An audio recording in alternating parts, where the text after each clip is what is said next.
Good morning or good afternoon, everyone, wherever you are, and thanks for joining us today. Today, we're discussing one of the most important milestones in ABX Group's rare earths journey, the production of the company's first mixed rare earth carbonate, or an MREC, from the Deep Leads deposit in northern Tasmania. In recent days, ABX confirmed that ANSTO produced the first MREC sample from a 100 kilogram bulk sample taken from Deep Leads, and the results are outstanding. Joining us to unpack the details is ABX Managing Director and CEO, Dr. Mark Cooksey. Mark will walk us through what this MREC result means in practical terms, why heavy rare earths like Dy and Tb are strategically important, how the extraction method contributes to cost and scale advantages, updates on discussions with potential offtake partners, and what's next, including ANSTO's column leach tests now underway. At the completion of Mark's presentation, he will be available for Q&A. So if you've got any questions during this presentation, please submit them using the Q&A button on the bottom of the screen. And I would say that this presentation is purely focused on these results and is not a wider ABX investor presentation. So without further ado, I'd like to now welcome Mr. Mark Cooksey, CEO and Managing Director of ABX Group. Mark, thanks for your time and over to you. Great. Thank you, David, and thanks everyone to attending. And so today, yes, I'm going to focus on the maiden mixed rare earth carbonate sample that ANSTO has just produced for us and focus on how it was produced and its qualities. So firstly, just how it was produced, and sorry that obviously one picture's not appeared there properly, but it's just simply speaking, we dug a bulk sample at our Deep Leads deposit in Tasmania, that's shown on the left. That was back earlier this year, fully rehabilitated it. The second series of two images is just showing the preparation of that material at our facility in Launceston, basically just homogenizing it and drying it. The third picture, unfortunately not shown, is just some of the ANSTO testing. And then finally on the right is the MREC product. And next slide. And I really want to focus on this because it's something that's it's a little bit complex and sometimes not fully understood. The important thing here, we're trying to go from an ionic adsorption clay ore on the left to a mixed rare earth carbonate product on the right, which is what is then sold to separation plants. And if you've got an ionic clay, you just need a three-step process shown in the middle: leaching, impurity removal, precipitation. And that's quite simple in terms of you just put it in salt water to do the leaching and then add another chemical to raise the pH and do the impurity removal and precipitation. And that is what is been done in China for many years, decades, to produce mixed rare earth carbonate from an ionic clay ore. And then listed sort of at the bottom half of the slide is the important parameters and how they impact the overall cost and value of the product. So, on the left, you need a resource of sufficient size and grade. That clearly affects your production costs. In the middle, you've got to spend on raw materials, labor, and utilities, and then that affects the production cost. Likewise, the proportion of rare earths that you recover affects your production cost. And then finally, on the right, the relative proportions of both rare earths and impurities affects the product value. And if you need to do more than those three steps of leaching, impurity removal, and precipitation, one, you're basically certainly going to have more cost, more production cost. Only question is how much. And also your product is likely to have, particularly more impurities, will reduce your product value. So when you're looking at a prospective project, you've got to consider all of those factors, not just, one or two. Okay, next slide. So what we did, we're producing this MREC and we said to ourselves, right, well, let's benchmark ourselves against peers. And we tried very hard, actually, to look for as many peers as we could to make the comparison very robust. So what we said is, right, who are our peers? They are ones they've produced a mixed rare earth carbonate sample and published the result. So we've actually got some data to compare to. And two, they've done it in that simple, or sorry, I'll stop using the word simple, but in that three-step process of leaching, um, impurity removal, and precipitation. So that's, as I said, the way that existing deposits in China are processed. So there's a whole lot of other deposits out there that are trying to produce MRECs via, I guess, processes with more steps. That's all fine. Um, but as I said, almost certainly they're going to be higher costs. So we just said, let's just benchmark ourselves against our sort of genuine peers that are similar to existing commercial projects. And finally, just in terms of data, we excluded ones in China. It's harder to get those data, and Myanmar and Laos by association. And honestly, in the end, we've only got three peers. And that sort of illustrates how few of these clay-hosted projects are actually ionic. And in fact, the three peers shown there are all in Brazil. So ABx is the only one in Tasmania. And as you can see, if you sort of quickly look through the table, the conditions are pretty similar, which is the whole point of ionic rare earth resources. You need well-known conditions to extract. So you only need, um, no acid, well-known conditions to extract an appreciable proportion of the rare earths. That is the whole point of ionic resources. Okay, next slide. So now we've produced our product, and first very simple thing is, well, how much of it is rare earths and how much of it is impurities like aluminium, iron, and radioactives. Um, this chart itself is not actually in the ASX announcement, but the numbers are. So I've just changed the format to make it really clear. And so this the left axis is the percentage of impurities in the MREC. And we've normalized it. It's a sort of a mathematical word to say we're saying all of the material is either rare earths or impurities. We've got rid of the moisture, and that red dotted line is a publicly available Chinese standard that is a guide to what's an acceptable level of impurities. So you can see here, all four of the MRECs, us and the three peers, are all well under that specification. That's good. So the impurities are less than the standard.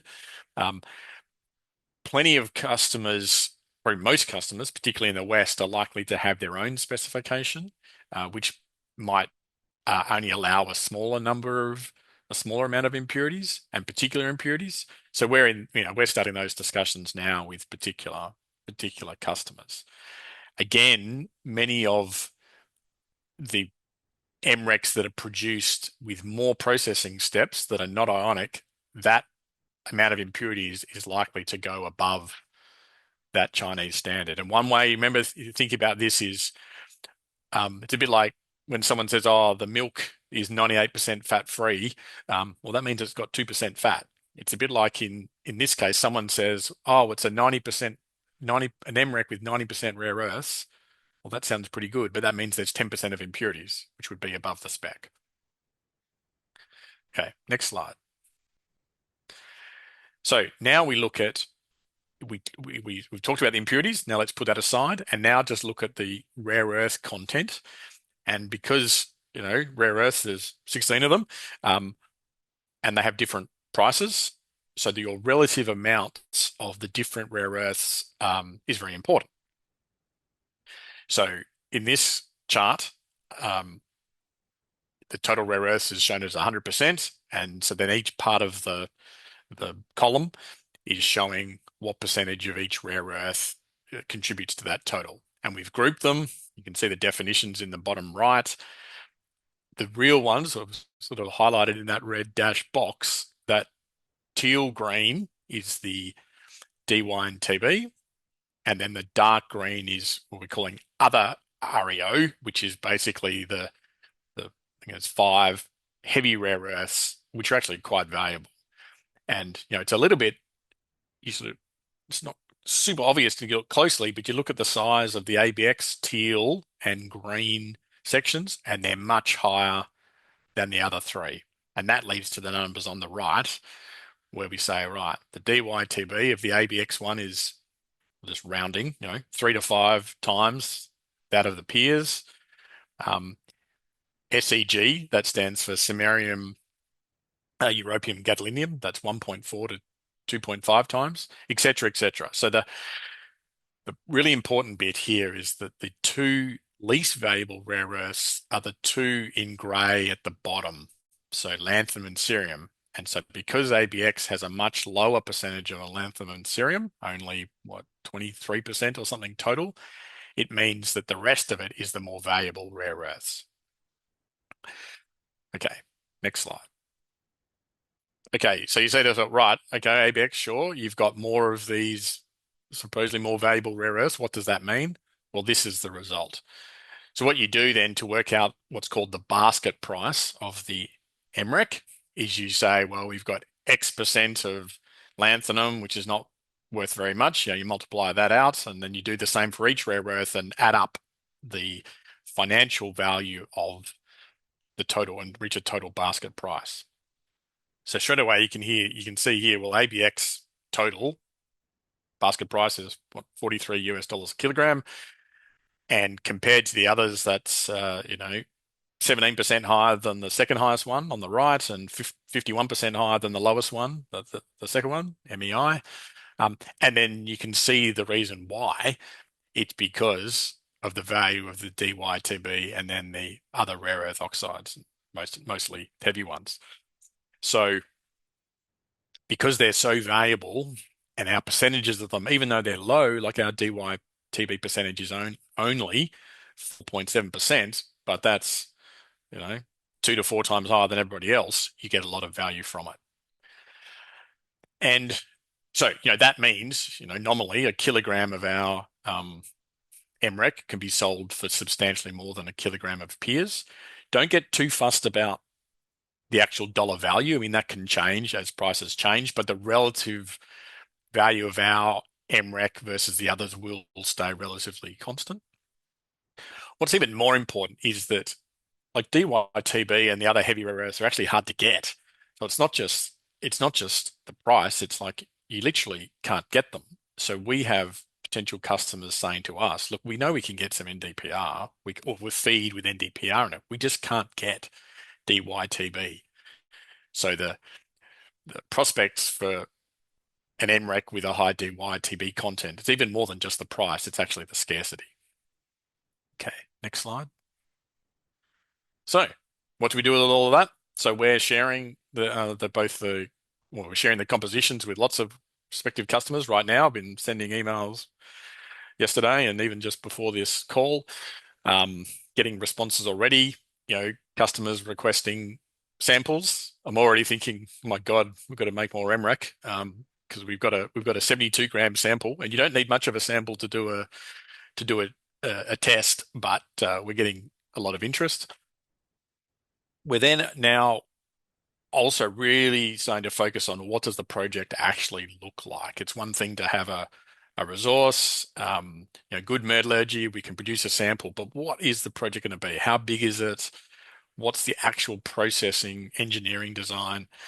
So one step we're doing on that right now, ANSTO is conducting column leach tests. So that's where the tests we've done up to now, you basically, for the leaching, you have a little tank of effectively salt water. You put our ore in it, you stir it, and the rare earths are leached. In a column leach test, you put the ore in a column, and then you pour the salt water through it, and then you measure, the amount of rare earths that's extracted as the salt proceeds through the column. So this is evaluating a different project design. Typical expectations are that the leaching through the column might be slightly lower than leaching in a stirred tank, but we're just confirming that. And in fact, we should get some results before Christmas. And then that work is really feeding into project studies that we've commenced and we're continuing. This is involving external engineering experts. There's a company that's working, is very experienced in rare earths. And again, it's about studying and costing what does an actual product look like based on its size and location. One of the critical things on size is what do customers need? So you don't necessarily need to build a huge project. We've got customers. I've got potential customers now saying we don't care what volume you can provide. We just need some MREC. You could provide 50 tons of it, and uh, you know we want it. Um, so it's a real opportunity for ABx is that because of our location near infrastructure, basically being near Launceston and near major highway and energy and water, um, it's very conceivable that a relatively smaller project would be profitable um, as a starting project. And that's what we're focused on. How quickly can we get into profitable production, even if it's starting at a smaller scale, because we have customers that want our product. Okay, next slide. Okay, and happy to answer questions. Thanks, Mark. As you say, a pretty pivotal moment for the company. Um, we will jump into questions. If anyone does have any questions, please submit them using the Q&A button on your screen. We'll get through as many as we can in the time we've got allocated. Stack of questions have come through already, so we'll just jump straight into it. Mark, you described this as one of the most significant achievements of ABx's rare earths project history or timeline. Why is this first MREC sample such a milestone? Yeah, to be honest, I consider it the second of our major achievements. The first one was actually when we demonstrated it was ionic. That was back a couple of years ago. It's not that hard to find rare earths in the ground. They're actually, you can find them.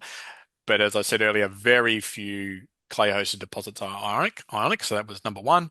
And number two is this MREC because it allows our engagement with customers to go to the next level. Up till now, it's all been a bit promissory. Customers say, "Yep, we can see it's ionic. We can see your grades look okay. Your rare earth distribution looks good. Your MREC should look good." Um, it's a different thing though, when you can say, "Look, here's a sample, and you can do your own test." So it's really, yeah, really significant for us. You touched on the customer piece. So, in the presentation, you mentioned that the ABX basket price came up in at up to 51% higher than other global MRECs. What does this mean for customer demand and project economics?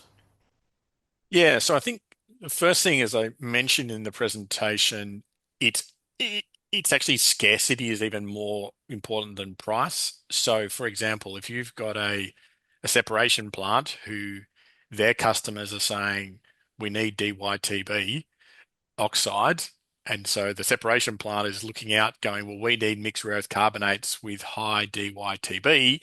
That favors us. So, to be irrespective of price, it's just if they've got a choice of two feeds, they may take the one with high DYTB. Then the price itself is also valuable because, as I mentioned, um, our location is conducive to potentially starting with a smaller project. One typical issue with a smaller project is don't get economies of scale, but because our basket price is so high, we should be able to get a much higher revenue per ton, which could potentially offset, a slightly higher capital cost per ton. So again, it's all aligned and conducive to a starting with us. It's very possible that we could start profitably with a small project and scale up from there.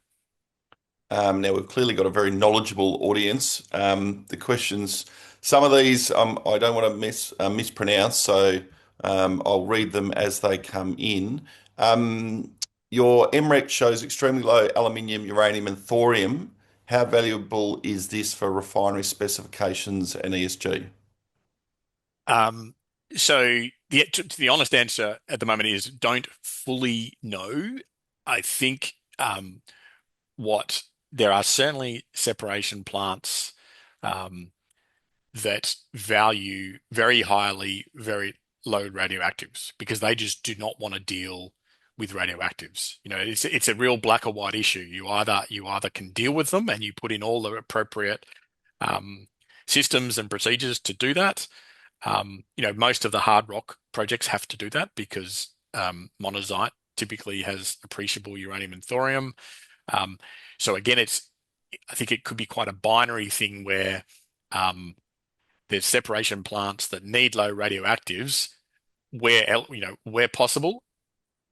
It's possible that we can supply to them, but others can't.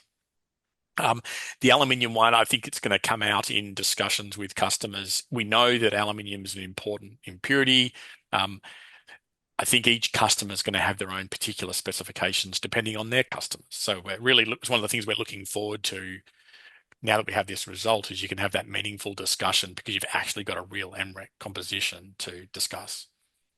With the MOU already in place with Ucore, how do these results affect commercial discussions with additional offtake partners? Yep. So Ucore is a good example, but equally with others, I've been emailing with Ucore over the last 24 hours, talking about how much of a sample to send them.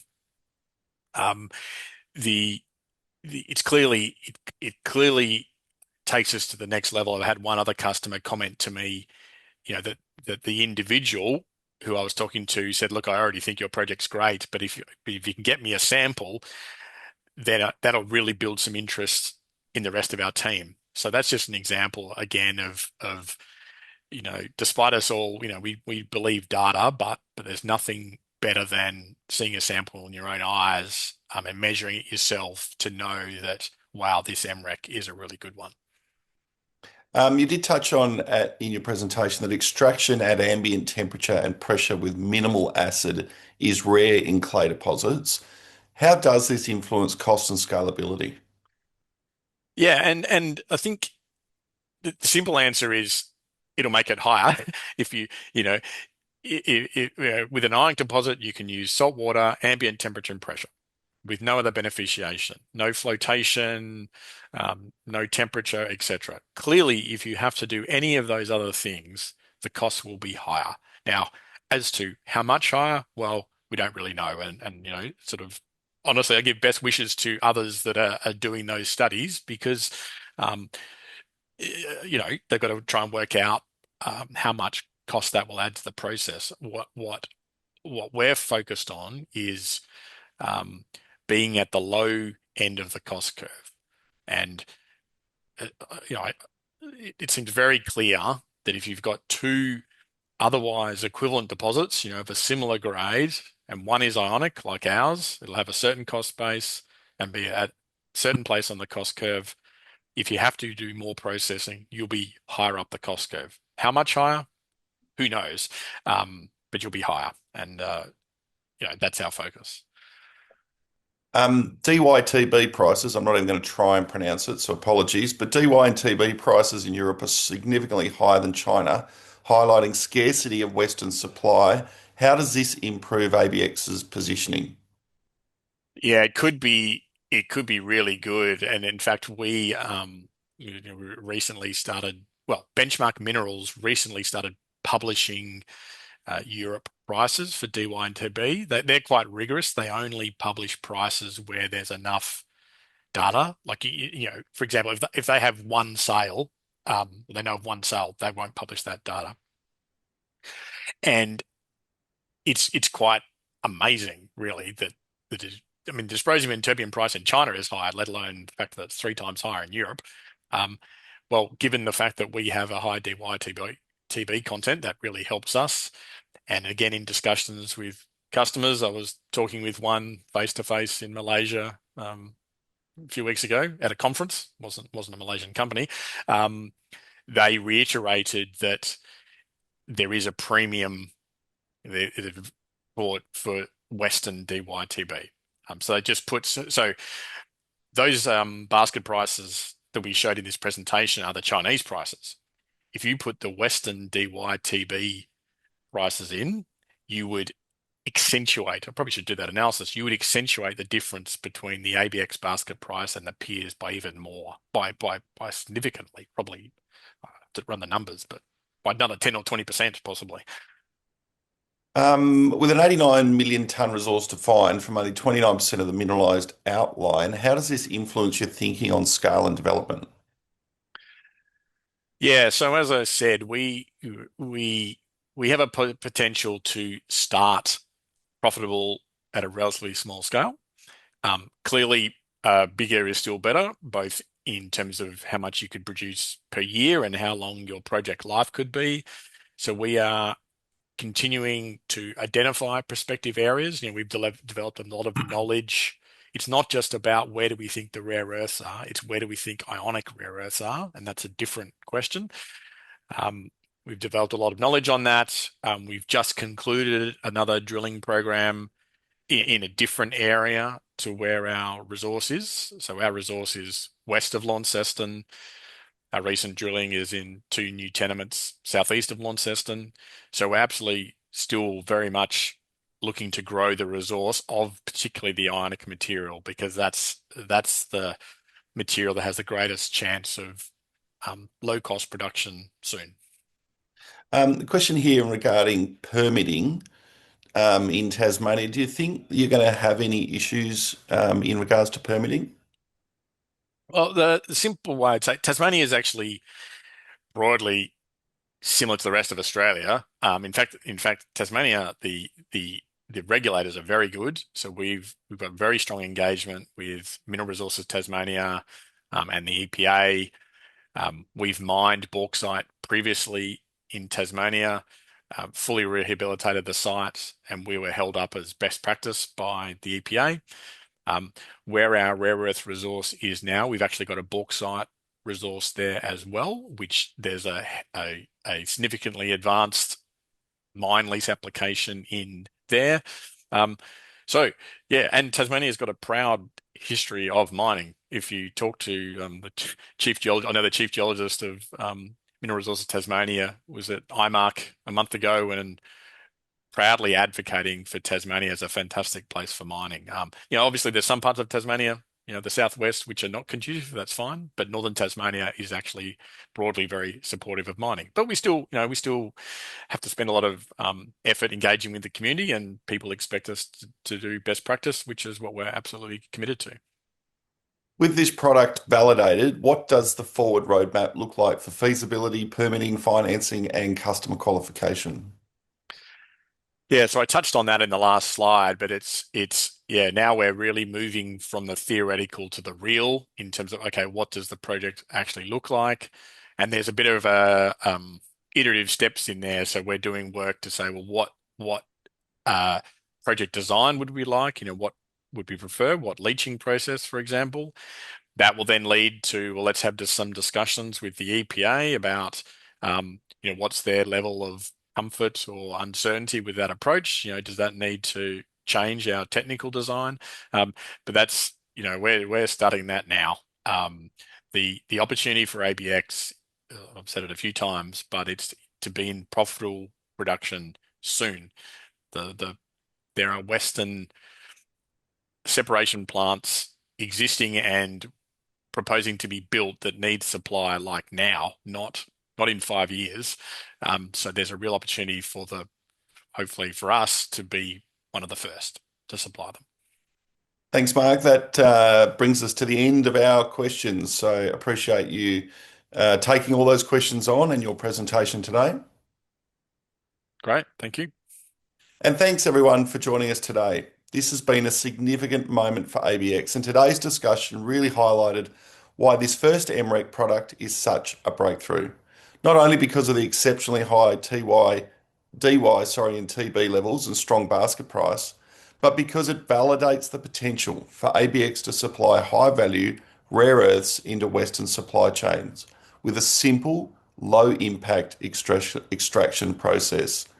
There's lots of momentum behind the project, as Mark has mentioned, and today's webinar marks just the beginning of what should be an exciting next phase as customer engagement ramps up, column leach results come through, and the team moves towards the next stage of development. Thank you to Mark for walking us through the details, and thanks again to everyone who tuned in. If you have any follow-up questions or would like more information, feel free to reach out using the details on the screen. Thanks, everybody, and have a great day.